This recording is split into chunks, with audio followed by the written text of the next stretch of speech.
I mean, it was probably just not selling enough NFTs last cycle.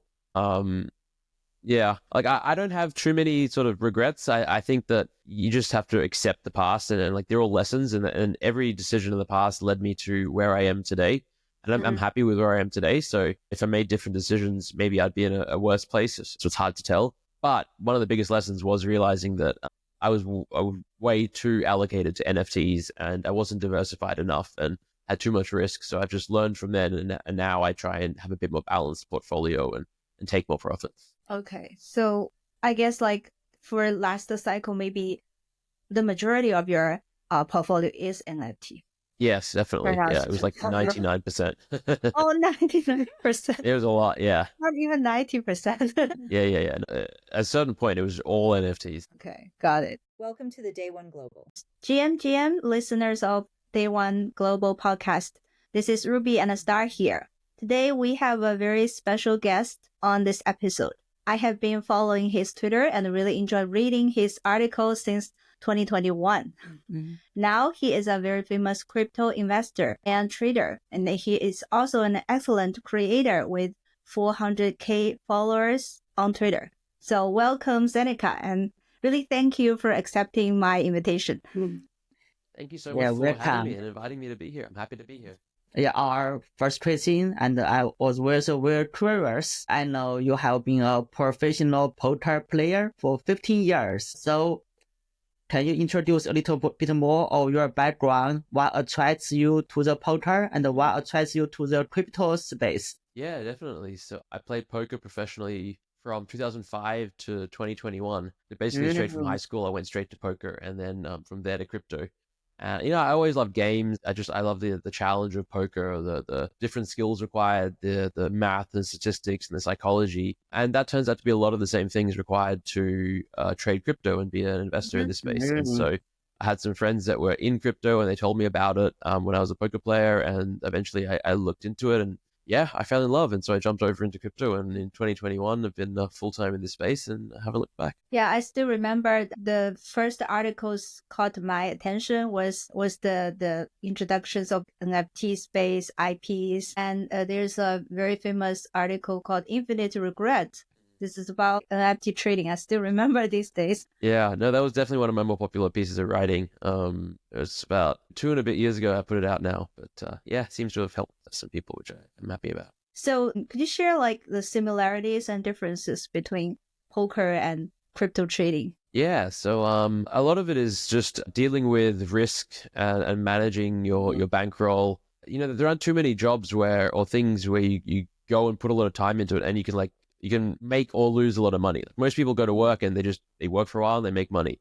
But both poker and crypto and trading, you can put a lot of time into it, and you can make money or you can lose money. And so like preparing someone for the ups and downs really, really, really helped. I think sort of like the psychology of understanding other people. Like in poker, you're playing against your opponents and trying to understand how they're playing. In crypto, you have to try and understand the market and the other investors and why people are doing what they're doing. And so there's a lot of similarities in that respect as well. Which is more riskier?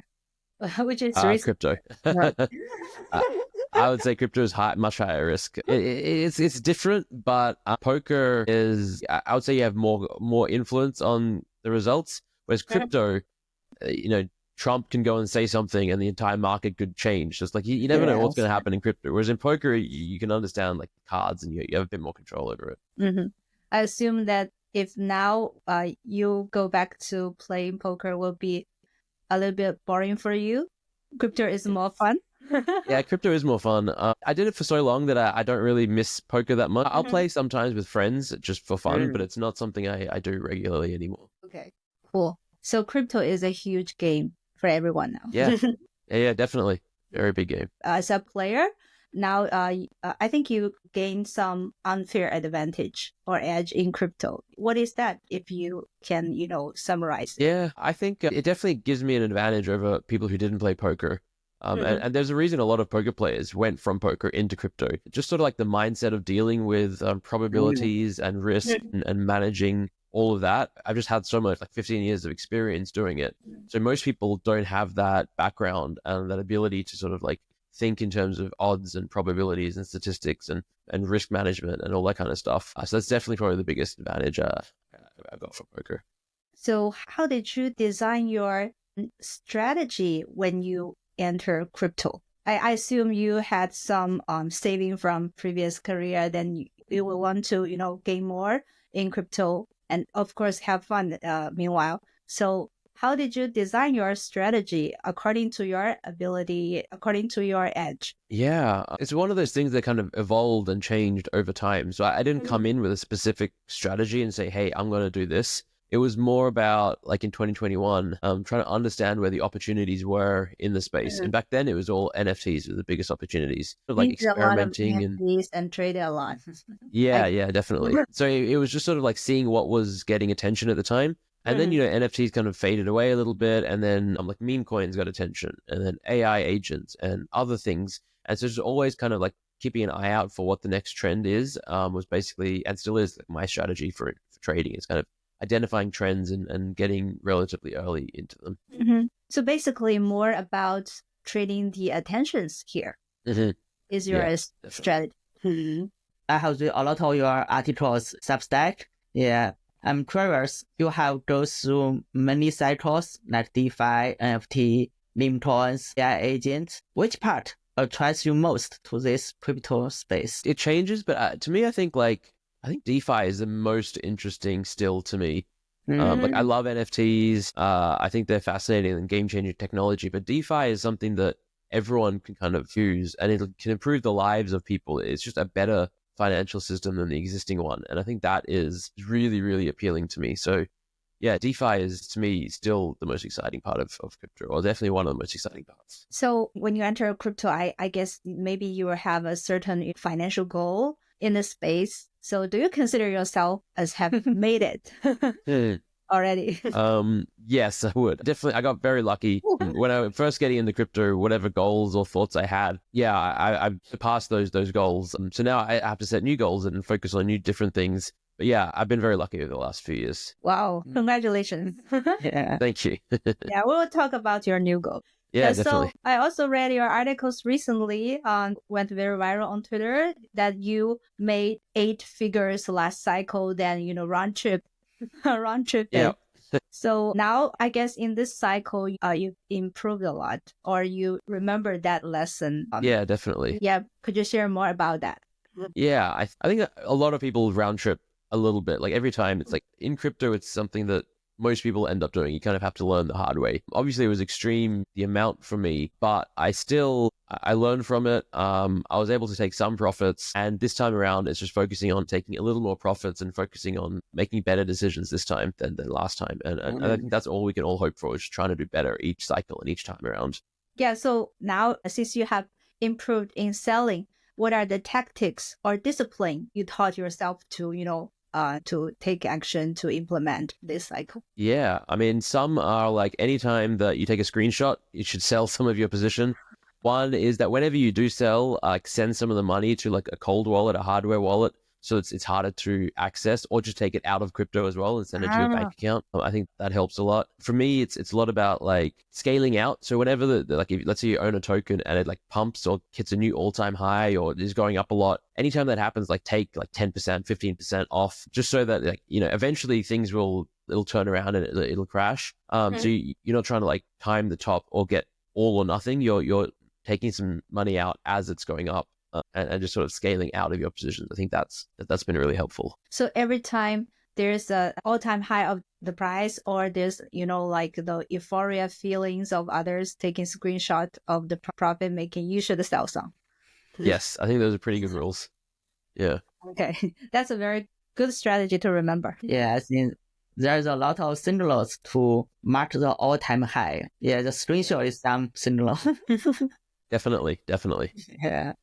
I think some projects or some verticals help you made a lot of profits. Do you share some? I think for this cycle, you made huge gains on AI agents, right? Yeah, definitely. Goat and a few other ones on Solana were good to me, but I think on base, the virtuals ecosystem was probably where I made the most. Things like AIXBT, virtuals, and a lot of the tokens there have probably been my biggest wins of this cycle. And even then, I round-tripped a decent amount, didn't take as much out, but I at least took a good amount of profits on the way up. That, yeah, because they've crashed a lot now, but it's at least I took some out when we they can were feel the pain now. Yeah. Yeah, definitely. yeah, how the virtual and the AI16Z. Yeah, I still have a bunch of them as well. Yeah. Yeah, I hope every time we can, do much better than last time. That's it. Yeah. In all every we can hope for. narrative. So Yeah. when did you start to take see research for the virtuals or AI16Z or AIXBT? Virtuals was these around are like the- November last year, maybe early-ish November. So it was relatively early. And then like it was December, mid to late December is when it really went crazy. So it was a good like month ahead of like the rest of the space. But you could already start to see some projects taking off and some attention and momentum happening with them. Since then, I haven't really been focused too much on finding new things. I mean, the whole market has been kind of down since January. February and March have been pretty down for the market. So now I'm just kind of waiting and until the market turns around and looking for what's next. So what were the signals that caught your attention at that time?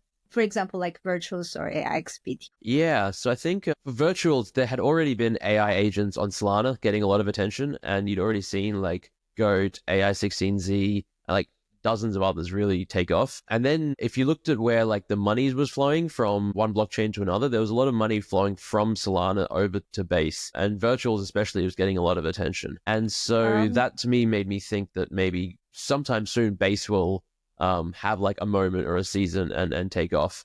That's why I started putting a bit more time and money into focusing on Base. Okay, got it. So you monitor the money flow.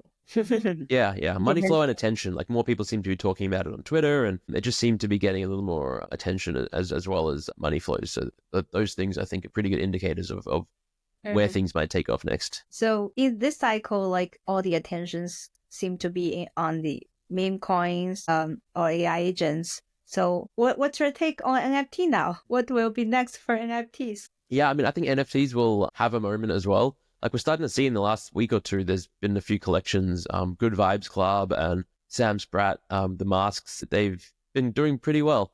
Oh, I'm still very, very bullish on NFTs, and I think that we'll see some collections really outperform. And there'll be another like little moment where NFTs get the attention. But yeah, definitely this cycle has been around meme coins and AI agents. I don't think we get like the same thing as 2021 for NFTs. I think that was like a super bubble and crazy mania and hype. But I do think we will get some NFTs surviving and doing very well. So the NFTs collections you mentioned just now, they're on Ethereum mainnet or other ecosystems? Yes, yeah, both on Ethereum mainnet, I'm pretty sure. Okay, okay, we'll look into that. I don't own either of them, but I've just seen people making some money on them, and they've been doing very well. But this cycle, like even if NFTs are for the token airdrop, like people buy NFTs are for those airdrop of that project. That's definitely true. Like Pudgy, Azuki, Doodles, a lot of it's based on these airdrops now, which is, it's interesting, and we'll see how sustainable that is. Could you share some of the biggest regret or mistake you have experienced in trading or investing in these cycles? I mean, it was probably just not selling enough NFTs last cycle. Okay. Yeah, like I don't have too many sort of regrets. I think that you just have to accept the past, and like they're all lessons, and every decision in the past led me to where I am today. And I'm happy with where I am today. So if I made different decisions, maybe I'd be in a worse place. So it's hard to tell. But one of the biggest lessons was realizing that I was way too allocated to NFTs, and I wasn't diversified enough and had too much risk. So I've just learned from then, and now I try and have a bit more balanced portfolio and take more profits. Okay. So I guess like for last cycle, maybe the majority of your portfolio is NFT. Yes, definitely. Yeah, it was like 99%. Oh, 99%. It was a lot, yeah. Not even 90%. Yeah. At a certain point, it was all NFTs. Okay, got it. Yeah, that's my next question. Could you share now, how about your portfolio when you take the profits? How did you adjust the allocation in your portfolio now? Yes. Yeah, no, now it's a lot more balanced. I still have like 20 to 25% of my portfolio is in NFTs, I think. And then the rest of the 75 are kind of split between ETH, Solana, a bit of Bitcoin, some AI coins, some meme coins, and but mostly it's in ETH is the biggest percentage. So I mean, obviously that hasn't done well this cycle either. It's been underperforming, but I'm still bullish on ETH, and I'm hopeful that it comes back and turns around and starts performing well sometime in the next next year or so. We'll see. So why are you still bullish on ETH? I mean, it's like there's so much being built on top of ETH. There's so much money in DeFi. There's so many big companies and protocols building layer twos, building apps, building so much culture with the art and the NFT space. I just think it's still just the mother chain, and there's so much being built on top of it. So I believe in other chains as well. That's why I own Solana and I own other things. But I think eventually Ethereum will scale and take off and get a lot of attention again, and the price will go up. Yeah, that's my perspective at least. Yeah, we hope so. Yeah. We hope so too. Yeah. We shall see. But in our WeChat group last night, we were still like, yeah, ETH is over 2,000 now. I Like, know. Yeah, I remember that it was is not even long a ago it was thing. 3,000, yeah. And then 4,000 before that. Yeah. 2,000 is a happy moment for ETH holder now. Yes, I know. It's so kind of we were just in a conversation, we were talking like next time when ETH is up a little bit, will you sell it to take profit? Will you sell it to convert into Bitcoin? Like many of the friends in our group said, yeah, we will take profit this time. Yeah, we will convert it into Bitcoin. I said, oh, well, that's not looking good. Yes, only if it goes up a lot. Like, if ETH goes to like 3 or 4K, I probably won't be looking to take a lot of profits because I still think it'll go higher, and I'm very bullish on it there. But yeah, I think looking at that ETH BTC ratio, like it's down to like 0.02 something right now. I think if it gets to 2.5, high point now. yeah. If it gets back to like 0.05, I would definitely be looking to convert some back into Bitcoin around that point. Yeah. So you have a selling plan. Yes, but it requires a big pump, not just a little pump. Agree with you. Yeah. I'm just curious, like apart from investing and trading full time here in crypto, do you have other revenue sources from, being a creator or taking other jobs? Yeah. I do some advisory work. So I work with crypto projects that are doing various things in the space, whether they're an NFT project or a marketplace or something like that. And they just look for some help with whether it's marketing insights or community building or things like that. I share my experiences. So I make a little bit of money from that. And then like a small amount from my premium newsletter. I've just started it like a month ago. Yes. But that's like $1,000 a month. It's nothing super significant for me there, but it's more for me to like focus on writing and have that thing outside of trading to really put a lot of time into, because I'm really passionate about writing and creating, and I'm happy to be putting a lot more energy into that. So those are probably the only two major ones outside of my own trading and investing. Yeah, I noticed that you got back to being very serious about your newsletter last month. Yeah. Twice a week now. Every week, twice a week, I'm posting. Wow. That's a lot of commitment. Yeah, no, it is. But I'm really happy about it. Like I've been writing a lot. I was also wondering because you just got married last month. And how did Congratulations. Thank you very much. Nice suit. Very nice wedding. Thank you. Yeah. The purple velvet. I was very, very happy with that. Yeah. So one day I received your newsletter about, the paid newsletter thing. I was wondering, Zeneca just got married last month and he started to write this month.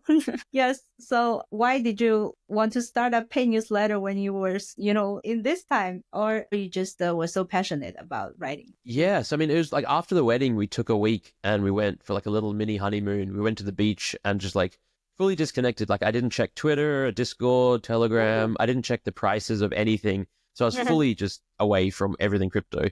And while I was there, I just, I was thinking about what I wanted to do when I get back into crypto and what I was missing. And the thing that just kept standing out was, I want to write. I want to get back into writing. I want to focus on my writing somehow. And just had the idea to, maybe we try this premium newsletter option and see if that motivates me, because I've always struggled with motivation. I think by having this responsibility now, I feel obligated to every week write for my subscribers and give them value. So every single week I'm thinking about how can I deliver value to my readers now. And it's something that I'm really passionate about and gives me a bit more purpose, that rather than just trading meme coins or something that is not very fulfilling. Totally agree. We are also doing a Substack newsletter. So we do weekly podcasts. So the podcast now is a commitment to our audience. Yeah, listeners.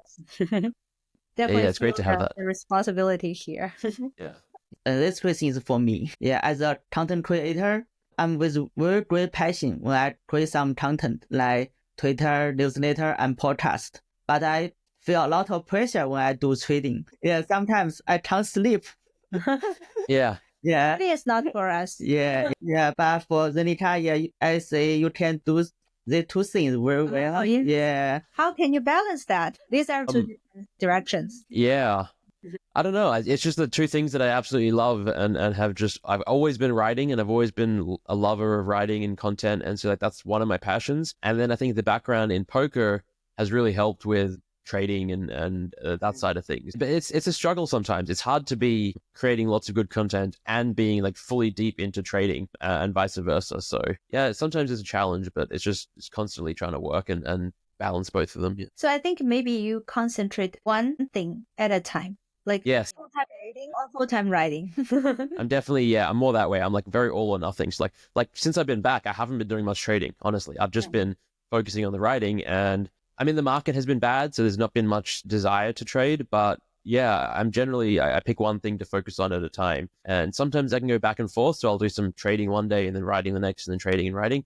But lately it's been more on the writing than the trading. So which one do you enjoy more, writing or trading? I go through different phases. Trading is very fun and enjoyable, but sometimes it gets gets stressful. Like, it is stressful to trade. It is stressful to do it all the time, stay on top of it. It takes a lot of time. Whereas writing is, I think, the opposite of that. It's kind of therapeutic. It's calming. It's different. Yeah. So it's very opposite things. So I would say I enjoy both, but I think if I had to pick one, I would pick writing. Then why did you decide to hop on 15 podcasts suddenly? Well, I love podcasts. Actually, this all goes back to the newsletter. And so like part of like restarting the focus on the newsletter is, getting people aware of it, talking about it, getting new subscribers. And I realized that, it had been a while since I'd really focused on it or spoken about it or been on many podcasts. And so I thought that by doing this, I can get a little more awareness of people that may not have known me or knew that I was writing as much, and give them an opportunity to find my writing, and hopefully some of them might like it.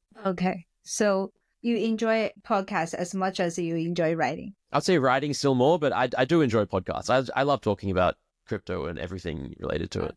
Oh, that's seem like complementary when you do definitely. A lot of writing, then just hop on a podcast for 1 hour, then do writing. Yeah. It's very similar. Yeah. Yeah, we used to watch a lot of episodes of Overpriced Jetpacks. Yes, yeah, with Carly. Yeah, hop on weekly podcast with Carly. Yeah, I miss those. They were fun. Yeah, she's in politics now. So many people left the crypto. I know. I mean, she's still part of crypto, but her content is now more focused on tech and politics, which is, good for her. Actually, her podcast was also one of the inspirations I started podcast. Oh, lovely. Yeah. No, she's fantastic. She's one of the best podcasters I've ever known. Yes, she's really, really professional, high quality. Yeah. I found that you are writing a book, right? Yes, I am. So it's similar things, like lessons I've learned from poker and trading that I think would be helpful to people in crypto, like being a better trader, how to be a better investor, managing the psychology of it all. These kind of things is the focus of the book. So when will it release? That's the big question. Hopefully in the next couple months. I've been saying this for a while, but I'm making good progress. Again, I spent a little while where I wasn't writing, so it didn't make much progress. But now every day is getting a little bit more written towards it. So it's getting closer. So more about to manage your mental, like the That's part of it. Yeah. Part. It's definitely the psychology part, but it's also like managing risk, managing your bankroll, how to take profits, when to take profits, how to find new projects. Like, it's kind of everything I know basically is trying to be fit into the book. I think the parallel between poker and crypto trading will be a fun topic. So yeah, definitely, there's a lot of overlap there. Next time when your book is ready, welcome to our podcast again. Thank you. Yeah, we'd love to come back on when that's done. Appreciate it. Yeah. We'll talk about after we read it. Yeah, that's great. Yeah, that would be wonderful. Yeah, actually, I think it's very critical because the logic is not very complicated in the crypto space. The other part, the mindset, the mental, and some discipline will be more important. Yes, there's a huge gap between knowing something, then you can really take action and implement within your discipline. Yeah, it's two different and big skills. Like a lot of people know what to do, but then it's another set of skills actually doing it and having the motivation to do it. That's great. Yeah. Forward to it. Then next part we can talk about this cycle. Yes. Yeah. What the stage are we in? I wish I knew. I need like a crystal ball to predict the future. Is I think, yeah. So I actually wrote about that this week. Yes. A lot of people are asking, is the bull market over or not? And obviously nobody really knows, but I lean towards thinking it's not over yet. I think there's probably a 75 to 80% chance that the bull market isn't over and that we will hit a new all-time high for Bitcoin this year or maybe early next year. But, 20% chance that, yes, the cycle has changed. It's over. We've already topped. But I think that most likely we will see new all-time highs and the market will stay bullish for a little while longer. That's my hope. I'm not selling everything. I'm still sticking. I'm very long and exposed to the market.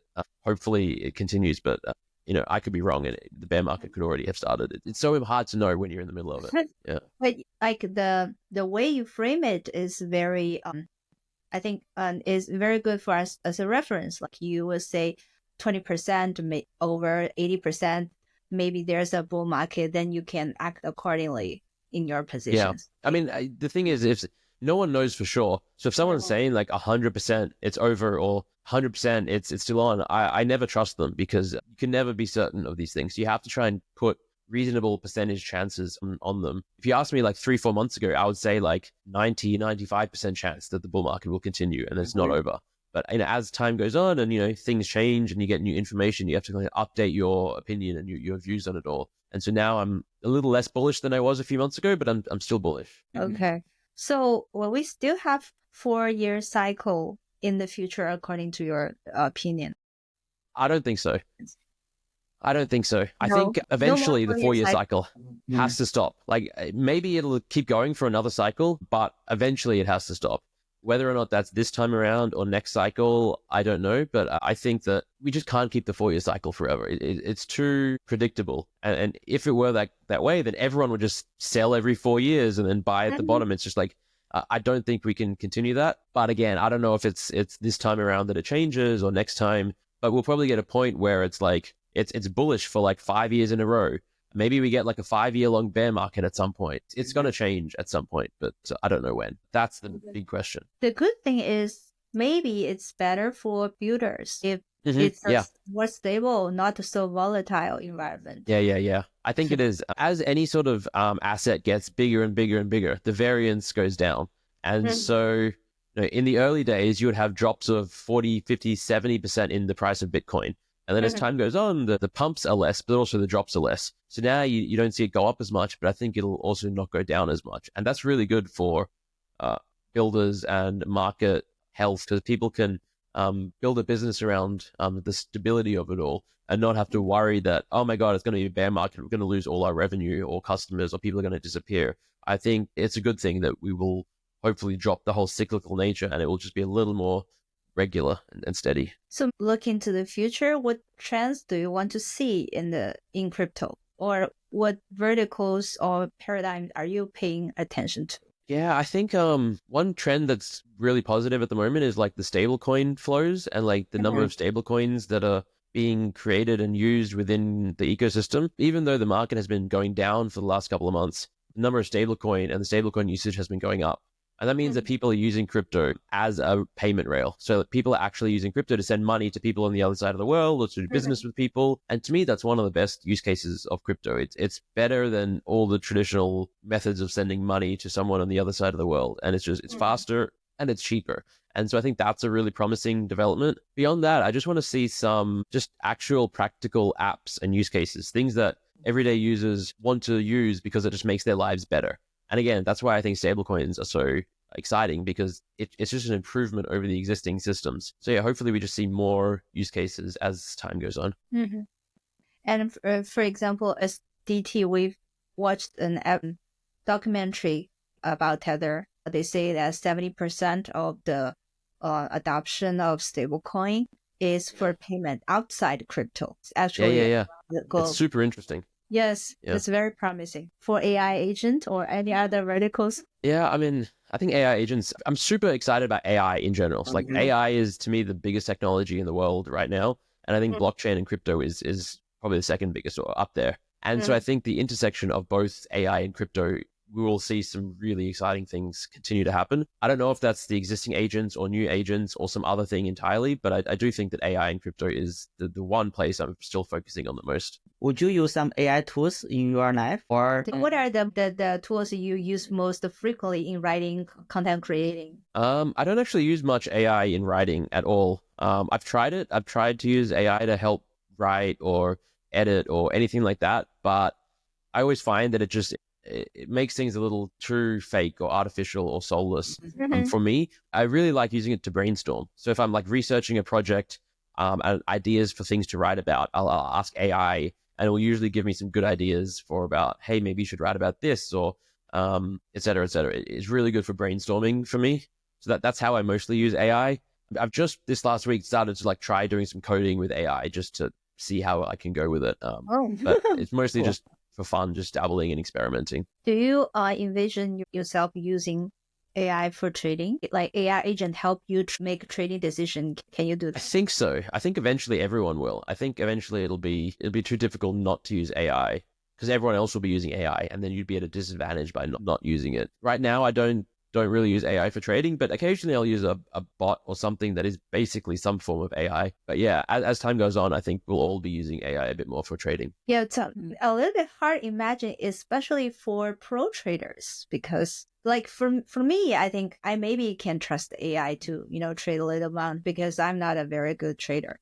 But for a professional trader, how can you rely on AI's decision? Yeah, it's really tough to know. Yeah, better instinct than AI. Definitely at the moment, I think. But AI is only going to get better as time goes on. Now, if there is someone who is new to crypto, then if you're writing to him, to her, how should they look for opportunities in crypto? Like what kind of opportunities should they pay attention to when they are new to crypto? Whenever anyone's new to crypto, I always tell them just focus on Bitcoin first. Just like understand Bitcoin.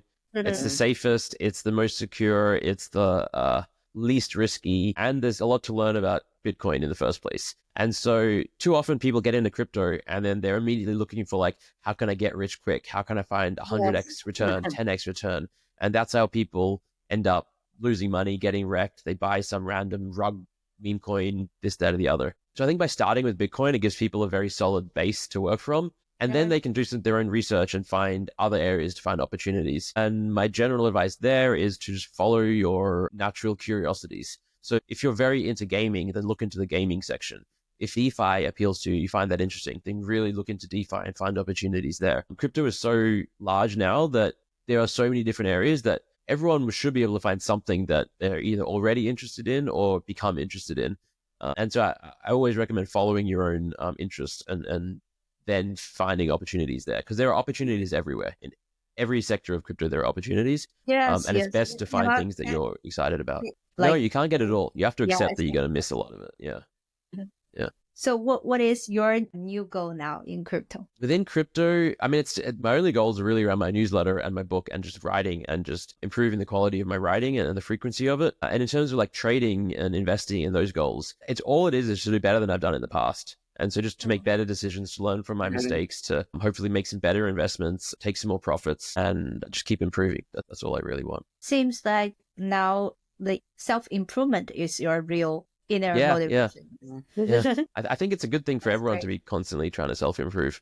Yeah, I think that's very crucial to ourselves, because when you create some content, not every piece of content will go viral or no, exactly. Paid, for others. Ourselves must be the first audience for our content. 100%, yeah. Like, especially when you're starting out, your early content is usually not going to be very high quality. Usually not a lot of people are going to see it. but you want to keep going and practicing and improving and getting better. And then eventually it gets better and better. And then more people start seeing it and it'll be better and better. But even then, most of the views and the readers and the consumers of your content will only come from a small percentage of your content. A lot of it is still just not going to get consumed. Like top 10% of your articles. Yeah, exactly. So maybe last question. Yeah, I have one more question. Oh, okay. Do you still remember when you entered this space in 2021? Yeah, what triggered you to begin to create content? That's a good one. Yeah. I think for me, I've always liked writing, and I learn better when I have to write about something. So there was so much to learn about back then that I thought if I'm writing about it, I'm going to be learning as well as writing, as well as, potentially helping others and building an audience and all that kind of stuff. Like before crypto, I had a blog as a poker player. I used to make content in the past life. And so I've always been writing. And so it was just very natural for me to want to just start writing and creating some content. I didn't plan for it to go sort of this much or this far. It was just sort of a small thing that I wanted to try and just see where it went. But yeah, it was just really just a love of writing and the realization that I want to learn more. And so if I have to write about something, I have to research it, and then I will learn better by doing that. So it's a way of learning. It's a byproduct of your learning. Definitely, yeah. Even now, like when I write about something, I have to do research, I have to dig deep, and I come out at the end of it more knowledgeable about the topic because, it requires research and thinking to write high quality things. Same motivation as yours. Yeah, totally. It's good. I think it's a good motivation. Yeah, because when I enter this space, I listen a lot of podcasts and I read a lot of articles, and a question came to me, how I verified I have understand all of this. Yeah, so I began to writing. I found that there's a lot of lines or a lot of concepts I don't understand. Yeah, I must get deep dive and do a lot of research and write them very clearly to the audience and to myself. I can learn it. Yeah, there's so much to learn in crypto. Like when you're starting out, back in 2021, there was a lot to learn. And now there's 1,000 times more. Like there's way more to learn now than there was then. So yeah, I think what you have to do to learn is a good thing, I think. Yeah, totally agree. And you have to be very focused on one niche or one segment to really definitely go deep. There's too much happening. You can't catch it all. So is there any belief you hold that is contrary to crypto traders? Because, there are so many noises or so many, opinions on crypto Twitter, but something you hold, believe, but is totally different from others. I think the 4-year cycle thing is one of the ones that I disagree with. A lot of crypto Twitter believes the 4-year cycle and keeps to expect it, and that's going to continue. Whereas I've been saying probably for the last year plus that I don't think that the 4-year cycles will continue forever. So that's probably the biggest one where I'm counter to crypto Twitter. Yeah, I can't think of anything super significant aside from that. Do you still believe in mass adoption? Because that is also very controversial. Yeah, no, I do. I think that we're at a point now where I think there's 600, 700 million people in the world that own crypto. So it's less than 10%. But still a lot of people. But eventually we will get billions of people owning and interacting with crypto. But I think that in order for that to happen, it has to be user-friendly. It has to be very easy for someone to use. Just kind of like in the 90s, using the internet, using a computer, you needed to have some technical knowledge. You had to be a little bit, understanding of how all the technology works. Now, anyone's parent or grandparents can have an iPhone or an iPad or use the internet and use this technology. I think in 5-10 years, a lot of the blockchain infrastructure will just happen beneath the service. And then people will just have an app on their phone and maybe they'll have some money in it. Maybe they'll buy something in a game. And it turns out that it's an NFT that they're buying or that it's a crypto token that they're sending to someone, but they don't really recognize it. It's just using it as they would to do things they would ordinarily want to do. So I think we will get mass adoption eventually, but it has to become sort of so user-friendly first for that to happen. Because most people aren't going to do what we do. Most people don't like the risk and the speculation and all of that kind of stuff. Yeah, so we need use cases outside of that, which we're getting, but it's going to take some time. Mm-hmm. I remember you wrote once on that you believe that education is also a very important way for mass adoption. So yeah, I agree. I firmly believe that too. So that's why we are hosting the podcast to see an audience. It's so important. Last question, last one. Who who is someone you admire or look up to? Your role model? There's a lot of people. Within crypto, there's Andreas Antonopoulos, who is a big educator. He was basically who I learned from back in 2021. He has a lot of YouTube videos. He's written some books. Yeah, Mastering Bitcoin, Mastering Ethereum are two of his books. And he's very, very, very logical, sensible. He explains things really, really well.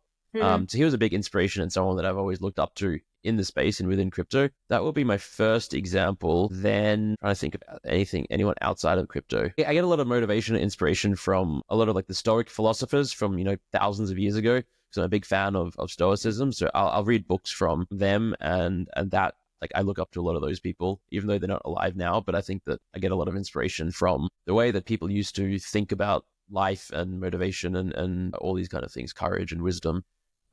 So your role or your motivation as an educator is very strong. Yes, definitely.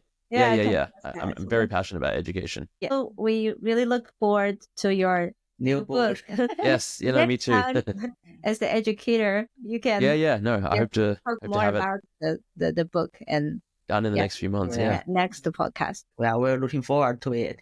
Me too. So thanks for participating in our podcast today. No, I appreciate it. It's been a lot of fun. Thank you. Very much appreciate it.